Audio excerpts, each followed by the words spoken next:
Сейшембе көнне районның суд приставлары бүлегендә Башкортстан Республикасының баш суд приставы орынбасары Сергей Николаевич Кирюба гражданнарны шәхсәнә сораулары буенча кабул итү оештырды.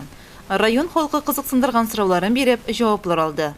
Цель моего визита в Илишский районный отдел судебных приставов – это прием граждан по вопросам работы службы судебных приставов, также проверка несения службы по охране зданий судов, участков мировых судей структурного подразделения. Потому что основными задачами службы судебных приставов является это обеспечение установленного порядка деятельности судов, это принудительное исполнение судебных актов, актов иных органов, должностных лиц и расследование уголовных дел подведомственных Федеральной службе судебных приставов.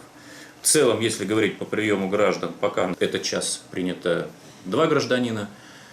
В общем-то, это не так уж много, то есть говорит о чем, что в принципе Илишевский отдел работает неплохо, раз граждане не обращаются. Да. Принято 2 гражданина, оба взыскатели. Одна обратилась по вопросам получения денежных средств, компенсация по разделу имущества с бывшего супруга, и вторая по элементам. В обоих случаях изучены были исполнительные производства. В принципе, вопрос решаемый. Гражданам мы поможем, их требования будут удовлетворены. Айгөл Муллаянова, Илеш телерадиокомпаниясе.